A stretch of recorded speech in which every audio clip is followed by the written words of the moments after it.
आज की वीडियो होने वाली है इंडिया चाइना रिलेशनशिप के बारे में, जो एग्ज़ाम पॉइंट ऑफ व्यू से काफ़ी इंपॉर्टेंट हो जाता है हमारे लिए, खासकर GS2 पेपर मीन्स के लिए, नेट या अदर कम्पिटिटिव एग्ज़ाम के लिए। यहाँ से हमेशा 2 से 3 क्वेश्चन पूछे ही जाते हैं, तो वीडियो को ना देखने की गलती बिल्कुल ही ना करें। बाद में पछतावा करने से कुछ नहीं होने वाला है। तो वीडियो को ज़्यादा से ज़्यादा शेयर करें, लाइक करें और चैनल को सब्सक्राइब करके आपके और हमारे बीच का भी रिलेशनशिप बेहतर बनाएं।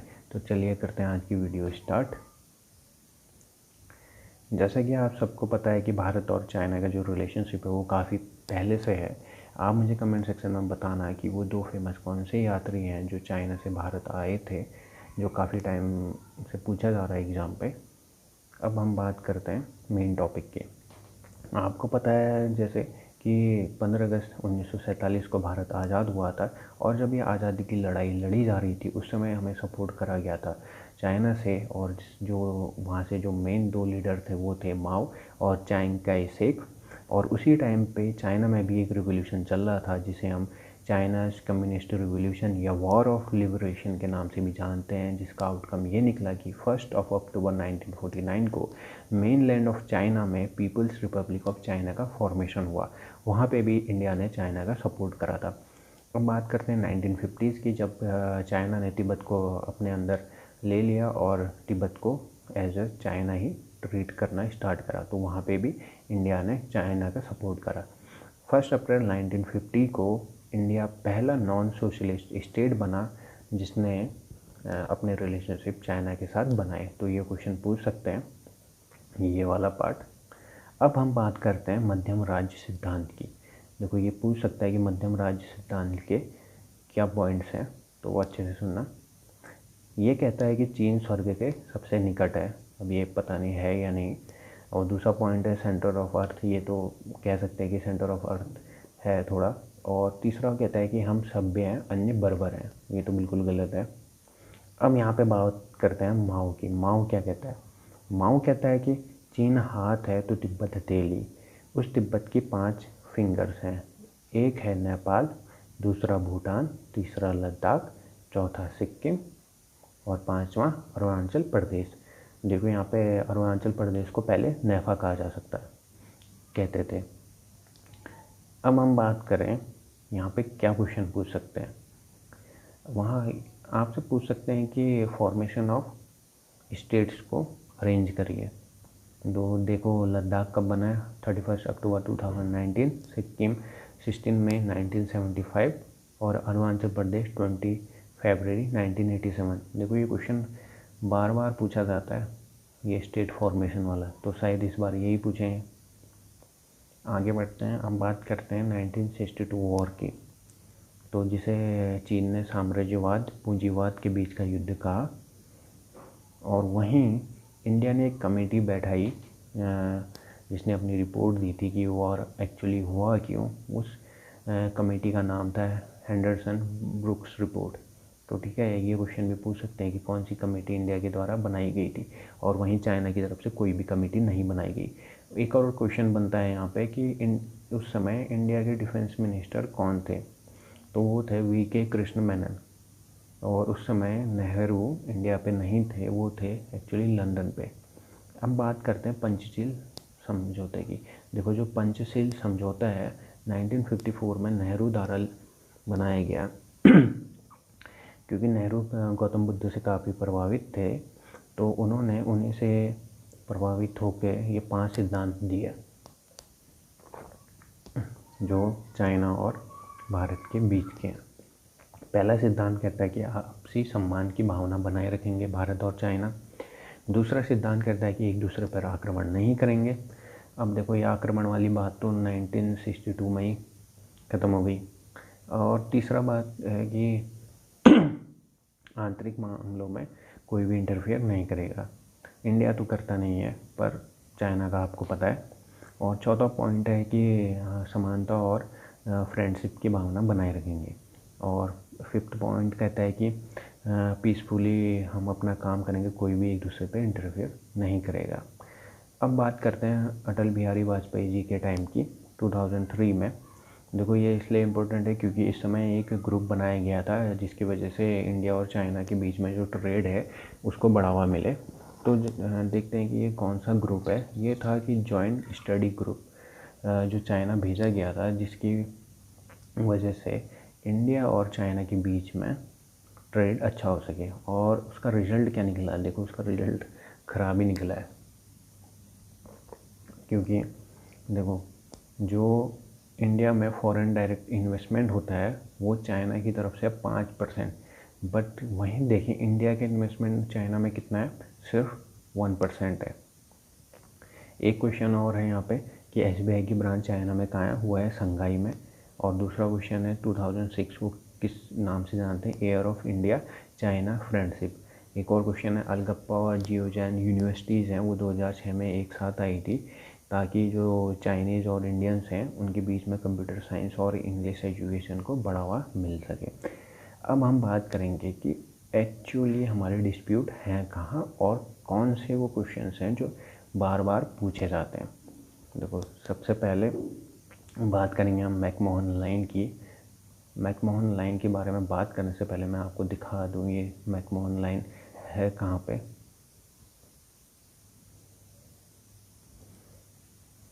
देखो, ये रहा मैकमोहन लाइन का पार्ट और ये रहा LAC का पार्ट। ठीक हो गया? तो यहाँ पे आप एक येलो कलर देख रहे होंगे। तो ये कहता है कि अक्साई चीन में क्या कहा जाता है कि चाइना की तरफ से ये हमारा पार्ट है पर इसे कंट्रोल करा है चाइना ने।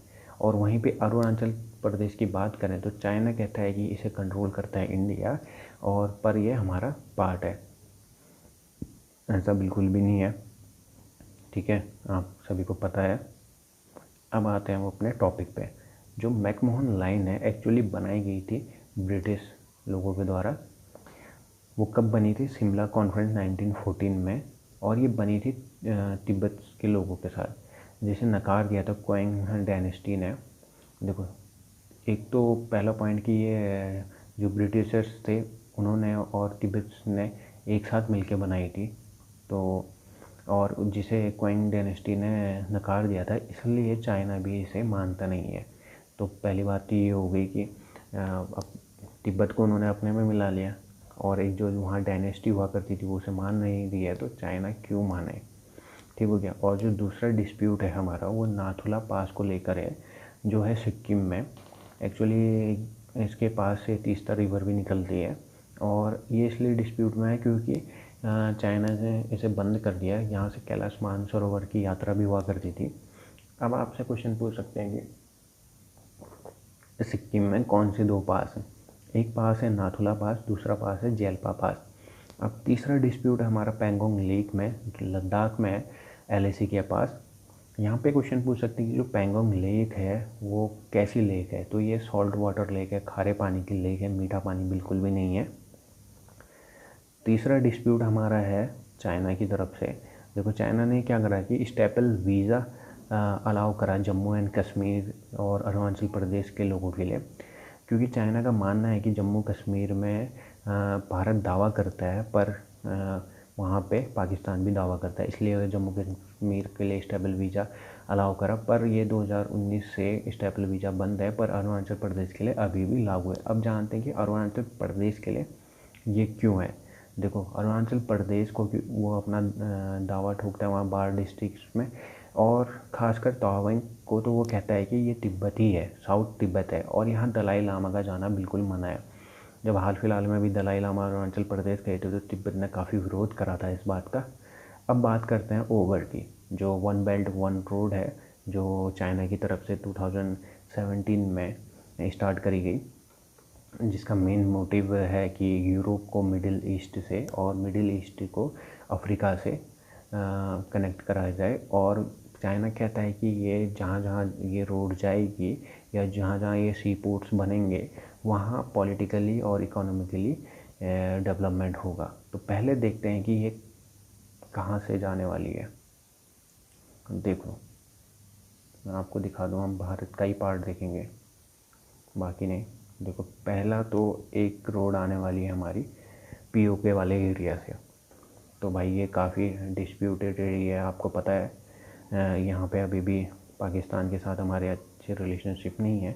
तो दूसरा यहाँ पे आने वाला है ये जो बोले म्यांमार से, या तो फिर जो हम नेक ऑफ चिकन कहते हैं, चिकन स्नैक ऑफ इंडिया कहते हैं, वहाँ से आने वाली है। तो दोनों जगह डिस्प्यूटेड एरिया हैं और ये बॉर्डर सिक्योरिटी के उससे इंडिया के लिए अच्छी बात नहीं है और भारत इसका विरोध करता है। और भारत ने यहाँ पे ज्वाइन भी नहीं करा था, बाकी सब ने करा था, नेपाल भी गया था।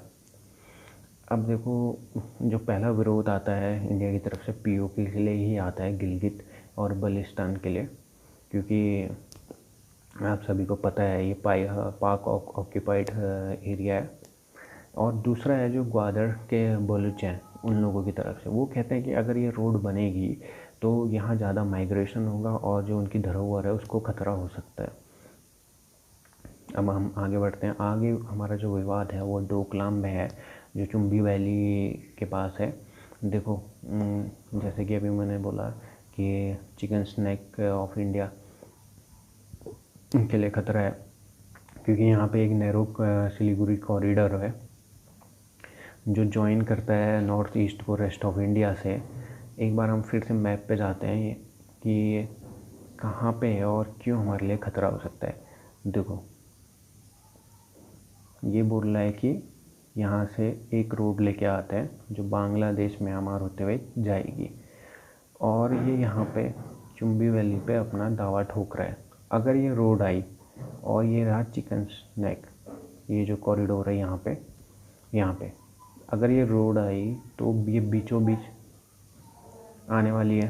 पहली बात देखो,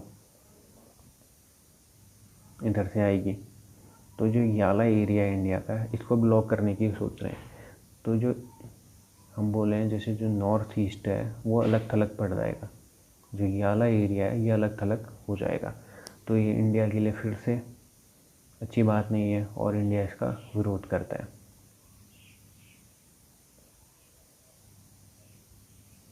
ठीक हो गया। अब एक बात यहाँ पे 2020 में समिट हुए हैं दो। आप कमेंट सेक्शन में बताना इंडिया और चाइना के बीच में कौन से दो समिट हुए हैं। तो उसकी जो मेन थीम थी वो है China India year of cultural people to people exchange, और यहाँ पे हमारे 70 साल पूरे हो रहे हैं रिलेशनशिप के। आगे बढ़ते हैं। आगे जो हमारा डिस्प्यूट है वो दौलत बेग ओल्डी पर है, ये भी लद्दाख में है। देखो, यहाँ पे एक क्वेश्चन आ सकता है कि दौलत बेग ओल्डी किसके नाम पर है। ये सुल्तान सैयद खान के नाम पर रखा गया है।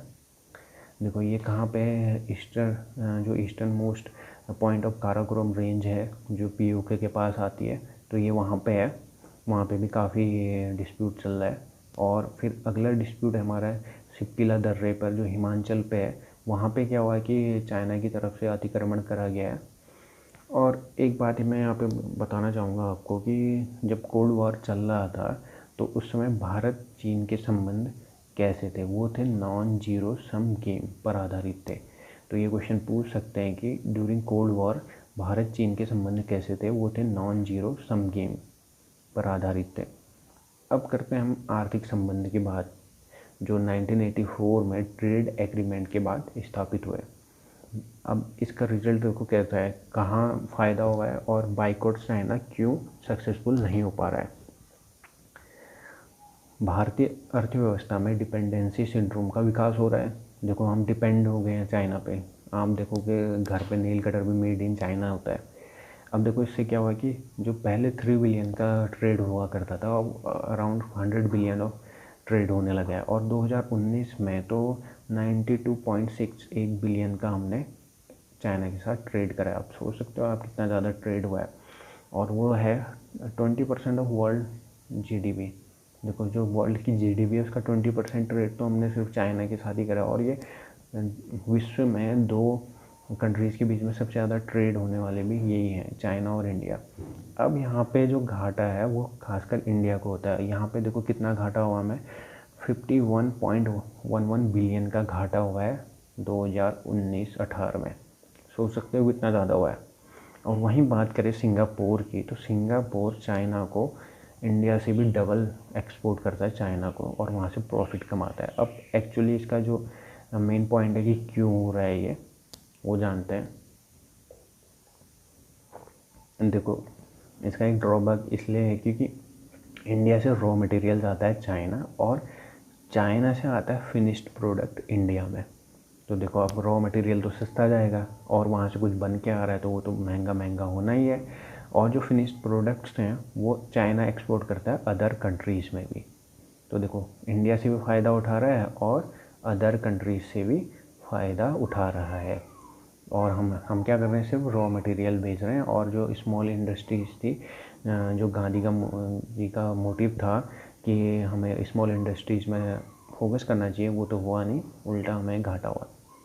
अब अगला जो डिस्प्यूट है वो ब्रह्मपुत्र नदी पर है। देखो यहाँ पे क्या करा कि चाइना ने 2006 में बांध बना दिया। ये आप GS2 पेपर में ऐड कर सकते हैं। अब देखो इसमें भारत की तरफ से क्या कहा जाता है कि चाइना सुरंग बना के पानी डाइवर्ट कर रहा है। अब वो पानी डाइवर्ट क्यों कर रहा है आपको बता दूँ मैं, चाइना विश्व का 13वें नंबर में सबसे सूखा प्रदेश है, इसलिए वो पानी डाइवर्ट करके अपनी तरफ लेने की कोशिश कर रहा है। और एक और डिस्प्यूट है हमारा, मेकांग नदी जो तिब्बत से आती है, ठीक है, वहाँ पे भी है। अब हम बात करते हैं न्यूक्लियर इशूज़ की, कि न्यूक्लियर इशूज़ में क्या है, कि न्यूक्लियर पावर में देखो चाइना ने 1964 में न्यूक्लियर टेस्ट करा, पर वहीं इंडिया ने जब 1974 में परमाणु परीक्षण करा तो उसने क्या कहा कि ये परमाणु ब्लैकमेल है और इंडिया को NPT ज्वाइन कर लेना चाहिए as a non nuclear state. अपना तो टेस्ट कर रहा है ठीक है, बट इंडिया कर रहा है तो बोल रहा है कि इंडिया को नहीं करना चाहिए और ये त्याग के as a non nuclear state बन जाना चाहिए। आगे बात करते हैं कि 2005 में जब भारत अमेरिका के बीच में सिविल परमाणु समझौता हुआ तो उस समय भी चीन ने आपत्ति जताई थी और भारत ने one China policy, Taiwan Tibet चीन जो है उसमें भाग माना। और यहाँ पे देख रहे हो आप 2005 में तो चीन अगेंस्ट इंडिया के, बट भारत ने जो कहते हैं इंडिया चाइना की पॉलिसी है वन चाइना पॉलिसी, जिसमें उसने कहा कि ताइवान और तिब्बत चाइना के पार्ट हैं, उसमें सपोर्ट करा। और यहाँ पे कुछ पॉइंट्स हैं जैसे कि आप देख पा रहे हैं कि इंडिया और चाइना के बीच में hand in hand joint exercise चलती है टेररिज्म के अगेंस्ट, ये भी पूछ सकते हैं। और आप मुझे कमेंट सेक्शन में बताना कि रिसेंटली कब हुई है ये। और अगला जो हमारा डिस्प्यूट है वो है BCIM कॉरिडोर पर। देखो ये भी चाइना ने काफ़ी चालाकी से बनाया है, या बोलें कि बनाने जा रहा है। अब ये देखो कहाँ कहाँ से आने वाला है, एक तो भारत, बांग्लादेश, चीन, म्यांमार के बीच में क्या करेगा ये, परिवहन और व्यापार और टूरिज्म और जो इकोनॉमिक सपोर्ट है वो देने वाला है।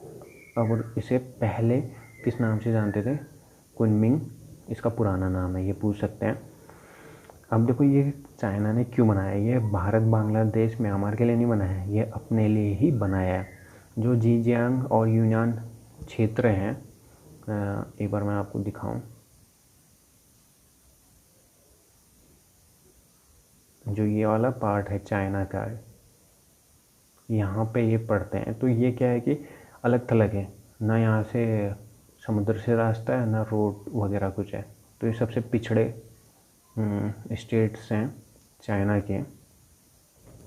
तो इनको आगे बढ़ाने के लिए, इनके डेवलपमेंट के लिए चाइना एक नया कॉरिडोर बना रहा है BCIM, ठीक हो गया। और इसका भी भारत विरोध कर रहा है, खुले तौर पर नहीं कर रहा है, अंदरूनी तौर पर कर रहा है, क्योंकि ये फिर से बॉर्डर सिक्योरिटी के लिहाज से हमारे लिए सेफ़ नहीं है। तो अगला हम देखते हैं कि जहाँ पे हम साथ में काम करते हैं वो है शंघाई सहयोग परिषद, जो 1996 में बना, जिसके टोटल 8 मेंबर्स हैं। देखो यहाँ पे जब 2017-15 में भारत को सदस्यता दी गई तो उस समय चाइना ने इसका सपोर्ट करा था, पर उसी समय पाकिस्तान को भी दी गई। अब आपसे पूछ सकते हैं कि इंडिया ने क्यों ज्वाइन करा। इंडिया ने इसलिए ज्वाइन करा क्योंकि गैस और जो एनर्जी सेक्टर्स हैं उसमें डेवलपमेंट हो सके। और एक और क्वेश्चन पूछ सकते हैं कि ये कब हुआ, जब ऊफा रूस में ये सम्मेलन हुआ था तब हुआ, ठीक हो गया।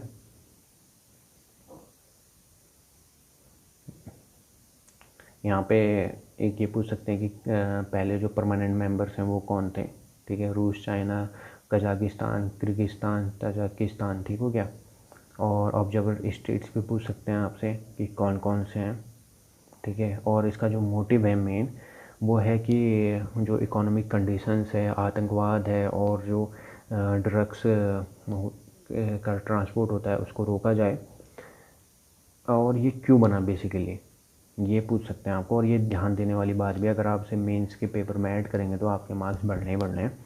देखो जो सोवियत यूनियन का विघटन हुआ था, जब सोवियत यूनियन का खात्मे की तरफ थी, तो उस समय क्या हुआ कि मध्य एशिया में अमेरिका का प्रभाव रोकने के लिए रूस और चाइना साथ में आए और इसको फॉर्म करा। और इसे क्या कहते हैं, पूर्व का नाटो भी कहते हैं। ये क्वेश्चन पूछ सकते हैं कि पूर्व का नाटो किसे कहते हैं, पूर्व का नाटो किसे कहते हैं, बताना आप ज़रा कमेंट सेक्शन में आप।